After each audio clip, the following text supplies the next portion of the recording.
ఏసే పరిష్కారము అనుదిన Bible study కార్యక్రమం ప్రేక్షకులందరికీ యేసుక్రీస్తు వారి అత్యున్నతమైన నామమున వందనాలు. ప్రభువునందు ప్రియా దేవుని బిడ్డలారా, నేటి దినము బ్రదర్ కారుపాటి శ్యామ్ సాగర్ గారి ద్వారా వచన ధ్యానములను ఆది కాండము నుండి ధ్యానం చేసుకుందాం. మీరందరూ బైబుల్తోనూ నోట్బుక్తోనూ సిద్ధపడి ఉంటే బ్రదర్ కారుపాటి శ్యామ్ సాగర్ గారు ప్రార్థన చేసి ఈ దినపు వాక్య పరిచర్య చేస్తారు. ప్రభువునందు ప్రియమైన దేవుని బిడ్డలారా, ఈ రాత్రికాలపు వాక్య భాగం కొరకు ప్రార్థన చేసుకుందాం. దయచేసి తలలో వంచండి, ప్రార్థనలో ఏకీభవించండి. మమ్మల్ని మిక్కిలుగా ప్రేమిస్తున్న మా ప్రియ పరలోకపు తండ్రి, మీ పరిశుద్ధ గణనామమునకు స్తోత్రాలు. ఈ రాత్రికాలం మీ పాదాల చెంతకు వచ్చి ప్రార్థన చేస్తున్నాము. వాక్య భాగమును వినటానికి శ్రద్ధగా ఉన్న బిడ్డలను ఆశీర్వదించండి. మీపై ఆధారపడే కృప మాకివ్వండి. మా ప్రేక్షకులు నేటి వాక్య ధ్యానం ద్వారా దీవెన రక్షణ పొందుటకు కృప చేయండి. యేసు ప్రభు పేరిట వేడుకొనుచున్నాము తండ్రి, ఆమేన్. ప్రభువునందు ప్రియమైన దేవుని బిడ్డలారా, దయచేసి మీ పరిశుద్ధ బైబిల్ గ్రంథాన్ని తెరవండి. ఆది కాండము గ్రంథము 7వ అధ్యాయము మీ ఎదుట ఉంచుకోండి. మొదటి వచనం నుండి నేను చదువుతాను, చూడండి. యెహోవా, ఈ తరము వారిలో నీవే నా ఎదుట నీతిమంతుడవై ఉండుట చూచితిని గనుక నీవును నీ ఇంటి వారును ఓడలో ప్రవేశించుడి. దేవుడు మాటలు. దేవుడు నోవహుతో సంభాషిస్తున్నాడు. దేవుడు నోవహును ఉద్దేశించి చెబుతున్న సాక్ష్యం ఇక్కడ వ్రాయబడింది. ఈ తరము వారిలో నీవే నా ఎదుట నీతిమంతుడవై ఉండుట చూచితిని. ఇందులో ఒక్కొక్క పదం తీసుకోండి, చక్కటి వాక్యం ఇందులో కనిపిస్తుంది. నా ఎదుట అనే పదం ఒకసారి ఆలోచన చేద్దాం. దేవుడు పరలోకంలో ఉన్నాడు, నరులు భూమి మీద ఉన్నారు. దేవుడు సర్వవ్యాపకత్వం కలిగి ఉన్నాడు, సర్వజ్ఞానము కలిగి ఉన్నాడు. దేవుడు నోవాహును చూస్తున్నాడు, అతని జీవితం అంతా చూస్తున్నాడు. దేవుని ఎదుట నోవాహు యొక్క జీవితం కనబడుతోంది. సోదరుడా, సోదరి, నా ఎదుట నీవే ఈ తరములో అని దేవుడు చెబుతున్నాడంటే నోవాహు యొక్క జీవితం దేవుని ఎదుట, అనగా at the presence of God, దేవుని సన్నిధిలో దేవుడు ఎరుగు చూస్తున్నట్లుగా కొనసాగింది. ప్రతి మానవుని దేవుడు చూస్తున్నాడు. ఆయన కన్నులకు మరుగైనది ఏదీ లేదు. చాలా పర్యాయాలు మనం ఒంటరిగా గదిలో ఉన్నప్పుడు అనుకుంటాం, నన్ను ఎవ్వరు చూడటం లేదని. కొన్ని పనులు రహస్యంగా కూడా చేస్తుంటాం, కానీ అవి దేవుని ఎదుట కనిపిస్తున్నాయి. పరిశుద్ధ లేఖనాల్లో మనం చూస్తున్నప్పుడు ఆది కాండము గ్రంథము 18వ అధ్యాయము 20వ వచనంలో సొదొమ గొమొర్రాలను గురించి రాసిన మాట ఉంది, చదువుతాను. మరియు యెహోవా సొదొమ గొమొర్రాలను గూర్చిన మొర గొప్పది గనుక, వాటి పాపము భారమైనది గనుక నేను దిగిపోయి నా వద్దకు వచ్చిన ఆ మొర చొప్పుననే వారు సంపూర్ణముగా చేసిరో లేదో చూస్తాను అన్నాడు. దేవుని ఎదుటకు మొర వచ్చిందట సొదొమ గొమొర్రాలది.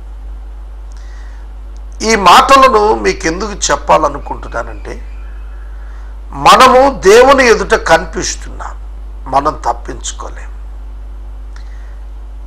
మనుషులకు మన క్రియలు కనపడతాయి, కానీ దేవునికి మన హృదయం కనిపిస్తుంది. దేవుడు మన అంతరంగాన్ని చూస్తున్నాడు, మన అంతరంగాన్ని పరిశోధిస్తాడు.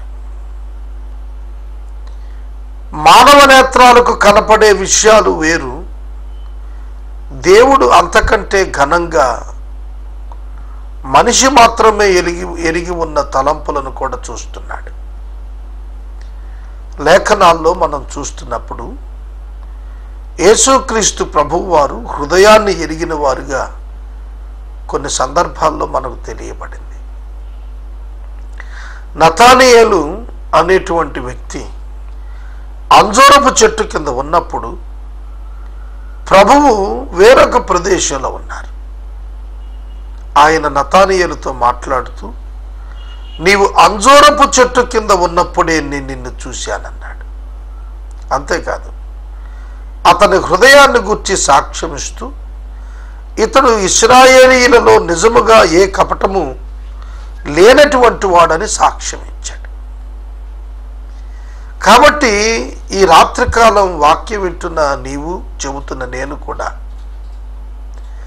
ఖచ్చితంగా గుర్తెరగాల్సింది ఏంటంటే, మనం దేవుని ఎదుట ఉన్నాం. లూకాసు వార్త 15వ అధ్యాయంలో తప్పిపోయిన కుమారుని వృత్తాంతం కనిపిస్తోంది. దానిలో ఆ చిన్న కుమారుడు తండ్రి ఆస్తిని తీసుకుని దూరదేశం వెళ్ళి దుర్వ్యాపారం చేత తన ఆస్తిని పాడు చేసుకున్నాడు. పందుల పొట్టు తిని కడుపు నింపుకొన ఆశపడ్డాడు. తిన్నట్టుగా రాయలేదు బైబిల్లో. అంత దీనావస్థకు వెళ్ళినప్పుడు తన హృదయంలో ఒక మాట అనుకున్నాడు. ఏమిటంటే, తండ్రి, నేను నీకును నీ ఎదుటను దేవుని ఎదుట నేను పాపం చేశానన్నాడు. నేను నీ ఎదుట దేవుని ఎదుట ఆకాశమునకు సృష్టికర్త అయినటువంటి ఆ దేవుని ఎదుట నేను పాపం చేశానని ఒప్పుకుంటున్నాడు. చూడండి, లూకాసు వార్త 15వ అధ్యాయం 18వ వచనం. నేను లేచి నా తండ్రి యొద్దకు వెళ్ళి, తండ్రి, నేను పరలోకమునకును విరోధముగాను నీ ఎదుటను పాపము చేసి తిని. పరలోకానికి విరోధంగా చేస్తున్నాడు. గమనించండి, పరలోకమునకు విరోధంగా మనము దేవుని ఎదుట నిత్యం కనిపిస్తున్నాం. ఒకవేళ నీ భార్యకు తెలియకపోవచ్చు, నీ తల్లిదండ్రులకు తెలియకపోవచ్చు, నీ ప్రైవేట్ లైఫ్ ఎవరికి తెలియకపోవచ్చు, కానీ దేవుడు చూస్తున్నాడు. ఆయన కన్నులకు మరుగైనది ఏదీ లేదు. అందుకే అంటున్నాడు దేవుడు, నోవహు, ఈ తరము వారందరిలో నా ఎదుట నీవు నీతిమంతుడవై ఉండుట చూచితిని. చూచితిని, నా ఎదుట అనే పదంతో పాటు చూచితిని అనే పదం చూడండి. దేవుడు చూస్తున్నాడు. బైబిల్ గ్రంథంలో మనం ఆదికాండము గ్రంథం 29వ అధ్యాయానికి వెళ్తే అక్కడ లేయా తన సహోదరి రాహేలు చేత ద్వేషించబడింది. ద్వేషించబడటం ఎవరు చూడలేదు. ద్వేషం ఎక్కడుంటుంది? హృదయంలో ఉంటుంది. అలాగే ఆవిడ ద్వేషించబడింది గనుక ఆ ద్వేషము కలిగి ఉన్న రాహేలును దేవుడు చూచాడు. 29వ అధ్యాయము 32వ వచనంలో అంటాడు, లేయా గర్భవతి అయి కుమారుని చూచి నా శ్రమను చూచి ఉన్నాడు అని చెప్పి అతనికి రూబేన్ అని పేరు పెట్టాను.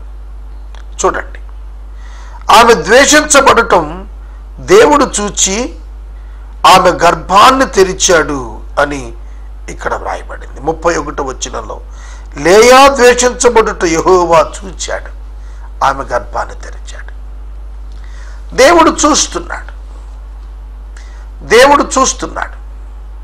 ప్రియమైన దేవుని బిడ్డలారా, నోవహును దేవుడు చూస్తున్నాడు. చూచి సాక్ష్యం చెబుతున్నాడు, ఈ తరములో నీవు విశ్వాసివి, దేవుని యందు విశ్వాసముంచిన వాడవు నీవు ఈ తరములో. కాబట్టి నీవు నీ ఇంటి వారు ఓడలో ప్రవేశించండి. అపోస్తుల కార్యముల గ్రంథంలో ప్రభువైన యేసుక్రీస్తునందు విశ్వాసముంచుము, అప్పుడు నీవును నీ ఇంటి వారును రక్షించబడుదురు 17వ అధ్యాయంలో చెబుతాడు. ప్రియమైన దేవుని బిడ్డలారా, నీవు నీతిమంతుడవు అని చెప్పాల్సింది ఎవరు? ప్రజలు చాలాసార్లు చెబుతారు ఆయన చాలా నీతిమంతుడండి, ఆయన గొప్పవాడండి. ఒక రిలీజియస్ పర్సనాలిటీ వ్యక్తి నీతిమంతుడిగా సమాజంలో పేరు పొందుతాడు. కానీ దేవుని ఎదుట పొందుతాడా? కొంత శుద్ధి, కొంత ఆచారం, కొంత భక్తి, కొంత ప్రాక్టీసెస్, ఆచార సంబంధమైన విషయాలలో ముందుకెళ్తున్నవాడు, దాన ధర్మాలు చేస్తున్నవాడు, వీరిని చూచినప్పుడు మనం నీతిమంతులు అంటాం. ఆయన చాలా నీతిమంతుడు అంటాం, ఆయన చాలా పెద్ద మనిషి అంటాం. కానీ దేవుడు క్రియల చేత కాదు చెప్పేది.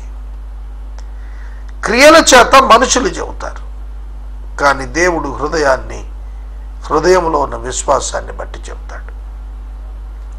నోవహు, నీవు ఈ తరమంతటిలో నా ఎదుట నీతిమంతుడవై ఉండుట చూచి తిని గనుక అనే పదం నోవహు యొక్క విశ్వాసాన్ని దేవుడు ఘనపరుస్తున్నట్లుగా మనం చూస్తున్నాం. గనుక నీవు నీ ఇంటి వారు ఓడలో ప్రవేశించండి.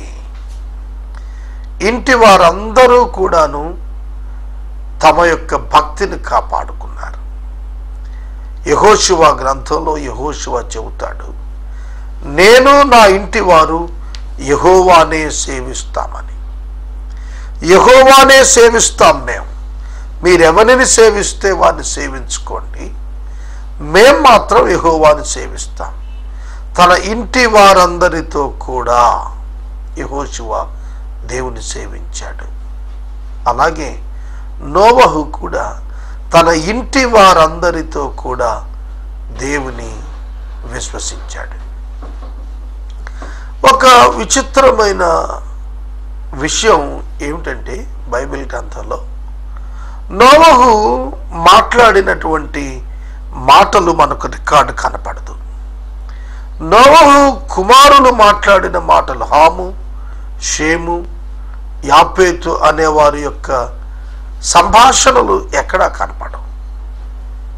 కానీ మాటలు మనకు దొరకకపోయినా వారి జీవితంలో దేవునితో వారి అనుభవం మనకు తెలుస్తోంది. ఈ రాత్రికాలం మీరు నా మాటలు వింటున్నారు. నా మాటలు వినుట ద్వారా కంటే నా జీవితం ద్వారా నేను దేవుని ఎట్లా మహిమపరుస్తున్నాననేది సాక్ష్యం అవుతుంది. ఆయన బాగా మాట్లాడగలడు అని చెప్పచ్చు గాక, ఆయన బాగా జీవిస్తున్నాడు అని చెప్పటం ఖచ్చితమైనది, అవసరమైనది. నోవహు యొక్క భార్య పేరు కానీ, ఆ కుటుంబంలో ఉన్న కోడండ్రుల పేర్లు కానీ, వారి సంభాషణ కానీ, వారు ఏమనుకున్నారు, ఏం తిన్నారు, వారు తరువాత ఆ ప్రదేశాల్లో ఎలాంటి ఇంట్లో నివసించారు, వారు ఎటువంటి సౌకర్యాలు అనుభవించారు, ఇవేమీ కూడా వారిని గురించి బైబిల్ గ్రంథంలో రాయలేదు. వాటన్నింటికంటే కూడా వారి క్యారెక్టర్, వారి యొక్క వ్యక్తిత్వం, వారి యొక్క జీవన విధానం, వారు దేవునితో విశ్వాసం ఉంచి నడిచిన నడక అర్థమయ్యేటట్లుగా పరిశుద్ధాత్మ దేవుడు ఈ విషయాలను వ్రాయించి ఉంచాడు. నోవహు అతని కుటుంబము ఓడలో ప్రవేశించుటకు దేవుడు వారికి అనుమతినిస్తున్నాడు. ఓడ నిర్మాణం చేసుకోమన్నాడు. ఓడ నిర్మించబడింది. ఆ ఓడలో ప్రవేశించటానికి దేవుడు వారికి ఆహ్వానము, అనుమతి ఇచ్చాడు. అదే అనుమతి తన యొద్దకు రావటానికి, మరణాన్ని తప్పించుకోవటానికి ఆహ్వానము, అనుమతి, అంగీకారము దేవుడిస్తున్నాడు. ఈ రాత్రికాలం వాక్యం వింటున్న సహోదరుడా, సహోదరి, లోకంలో ఏదో బ్రతుకుతున్నాం, దినాలు వెళ్ళదీస్తున్నాం, జరిగిపోతోందిలే అని అనుకుంటున్నారా? మనకింకా చాలా సమయం ఉందిలే, మనం ఇప్పుడే దేవునికి రెస్పాండ్ అవ్వక్కర్లేదు, ఈ ఏజ్లో నాకు దేవునితో పని ఏమిటి అని అనుకుంటున్నారా? అది సరైనటువంటి అవగాహన కాదు. దేవుడు నిన్ను ఆనాడు నోవహును ఓడలోకి పిలిచినట్టుగా రానున్న ఉగ్రత నుండి తప్పించుకోవటానికి ఓడలో ప్రవేశించమని దేవుడు ఆనాడు నోవహుకు చెప్పినట్టుగా రానున్నటువంటి అగ్నిగుండం నుంచి తప్పించుకోవటానికి ఈనాడు సమంగా మనుషులమైన మనందరికీ కూడా పిలుపును, ఆహ్వానాన్ని ఆ ప్రభువు ఇస్తున్నాడు. చూడండి, దేవుని యొక్క ప్రేమ ఎంత గొప్పది. నోవహు ఆ తరమంతటిలో నీతిమంతుడై ఉండట దేవుడు చూచి నోవహును ఓడలోనికి రమ్మనటానికి ముందు ప్రజలందరికీ ఈ వర్తమానం పంపించాడు. అంగీకరించిన నోవహు ఓడ నిర్మించుకుంటే అంగీకరించని వారు అపహాస్యం చేశారు. అంగీకరించని వారు ఓడ వెలుపట ఉండిపోయారు. ప్రియమైన దేవుని బిడ్డలారా, మరి ఎవరు బ్రతికారు? అంగీకరించి, విశ్వసించి అంగీకరించిన వారు బ్రతికారు. సింబాలిక్, ఇది ఛాయగా, నమూనాగా చెప్పబడుతోంది, సాక్ష్యంగా, సువార్తగా. ఎవరైతే యేసుక్రీస్తు ప్రభువు అను రక్షణ వాడలో ప్రవేశిస్తారో వారు సురక్షితంగా ఉంటారు. వారు నిత్య జీవానికి చేర్చబడతారు. వారికి మరణం ఉండదు. ఓడలో ప్రవేశించిన నోవహు జలప్రళయము దాటికి మరణించకుండా ఓడ కాపాడింది. జనులందరూ చనిపోయారు, ఆ లోపల ఉన్న వారు బ్రతికారు. అలాగుననే క్రీస్తు యేసునందున్న వారు మాత్రమే తప్పించుకుంటారు. క్రీస్తు యేసునందు రావటానికి, లోపలికి రావటానికి, యేసునందుకు రావటానికి ఇష్టపడని వారందరూ అగ్నిగుండం పాలవుతారు.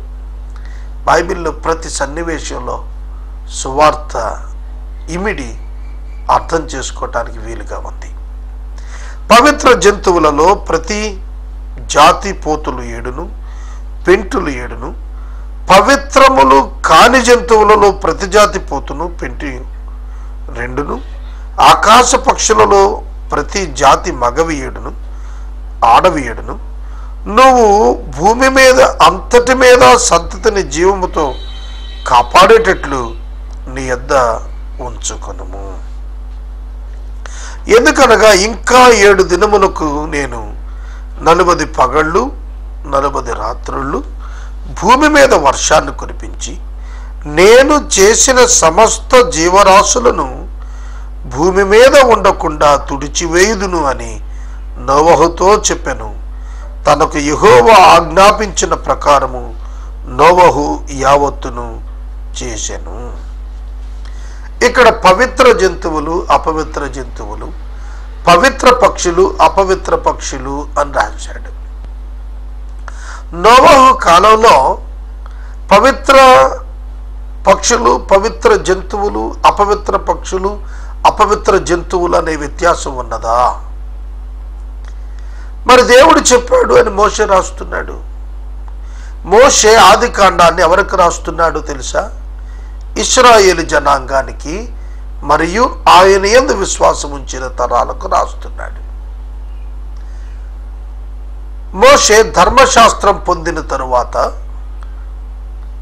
ఈ సెరిమోనియల్ లాస్ అన్ని పొందిన తరువాత రాస్తున్నాడు.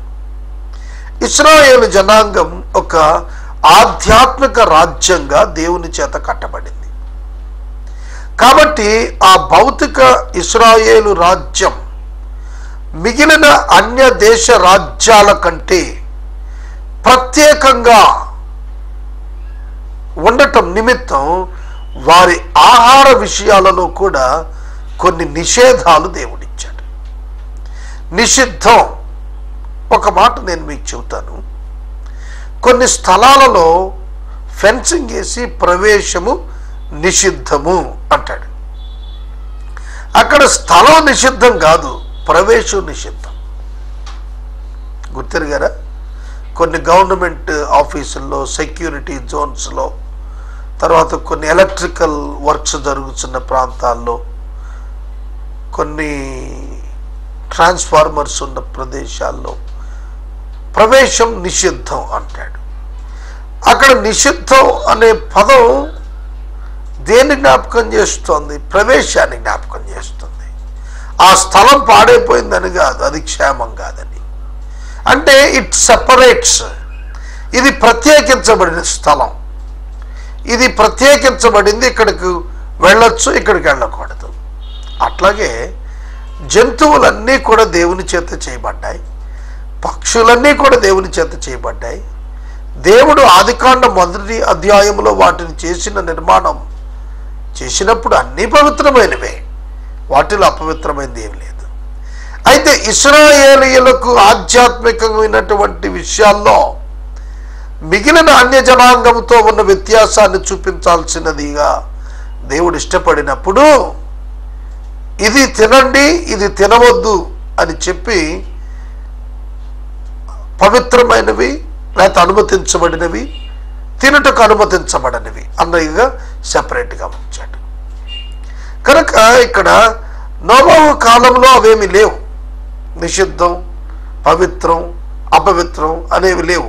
కానీ అవి చెప్పబడుతున్న జనరేషన్ ఏమిటి? నోవహు కాలం జనరేషన్ కాదు, మోషే కాలం జనరేషన్.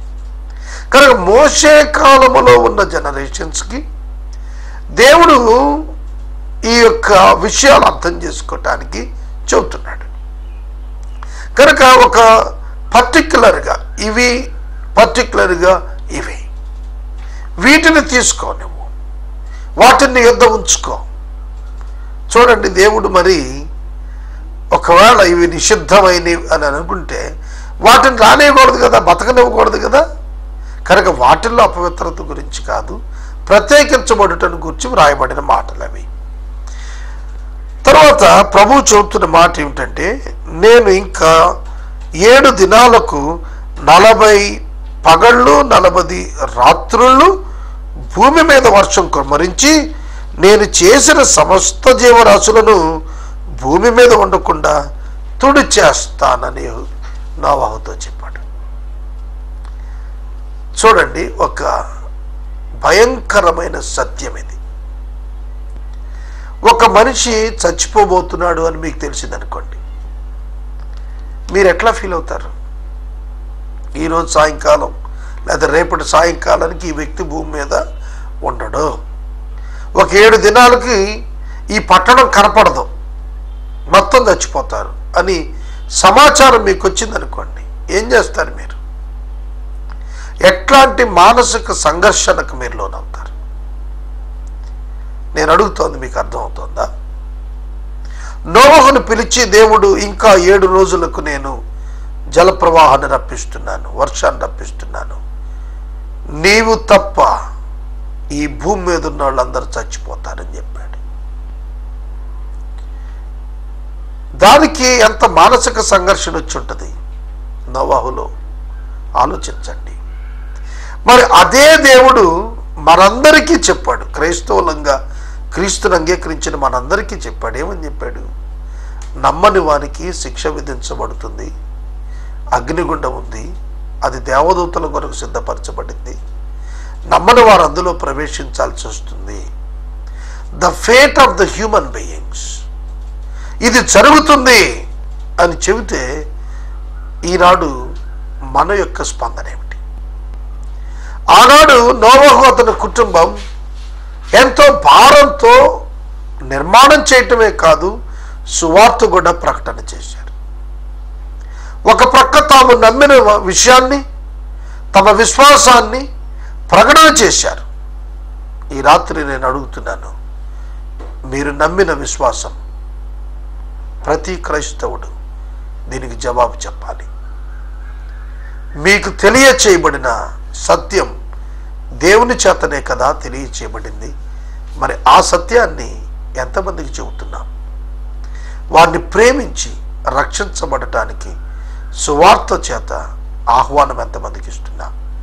పరిశుద్ధుడైన పౌలు తన పరిచర్య దినాల్లో ఆయన అన్నాడు, యేసుక్రీస్తు ద్వారా మిమ్మలను దేవునితో సమాధానపరుచుకుంటానికి దేవుడు ఇష్టపడిన వాడై సమాధానపరుచు సువార్తను మా చేతికి అప్పగించాడన్నాడు. అపోస్తలులతో యేసు ప్రభు మాట్లాడుతూ, మీరు ఎవరి పాపాలు క్షమిస్తారో అవి క్షమించబడతాయన్నాడు. ఎవరి పాపములు క్షమించకుండా ఉండనిస్తారో అవి అలాగే ఉంటాయన్నాడు. దాని అర్థం ఏంటో తెలుసా? అపోస్తలు కాదు క్షమించేది పాపాలని, అపోస్తలు సువార్త ప్రకటించేది. సువార్త వినకపోతే ప్రజలు నశిస్తారు కనుక మీరు వెళ్ళి సువార్త చెప్పకపోతే ప్రజలు నశిస్తారు.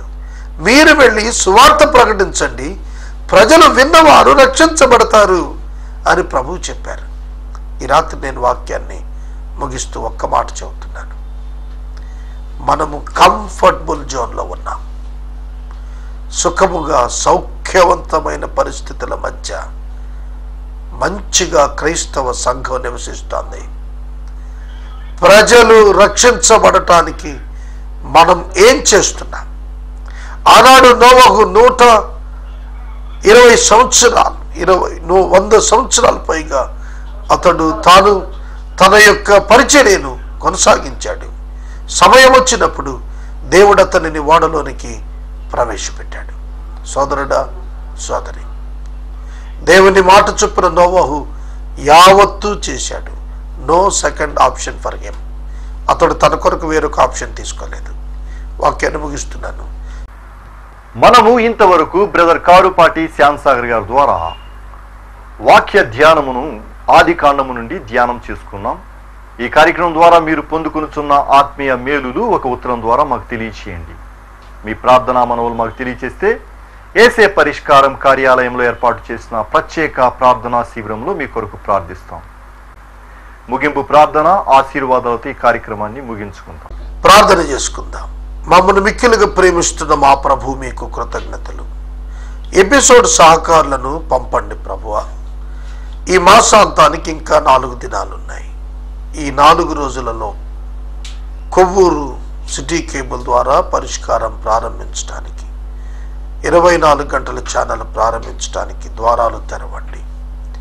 ప్రతి ఆర్థిక అవసరత మీ మహిమలో నుండి తీర్చండి. మా ప్రేక్షకులను ఈ రాత్రి దీవించండి. క్రైస్తవుడు అన్న ప్రతి ఒక్కడు తన బాధ్యతగా సువార్త ప్రకటించుటకు నేర్పండి. యేసునామమున అడుగుచున్నాము తండ్రి, ఆమేన్. తండ్రి అయిన దేవుని ప్రేమ, కుమారుడైన యేసయ్య కృప, పరిశుద్ధాత్మని యొక్క అన్యోన్య సహవాసం సదా మనకు తోడై ఉండును గాక.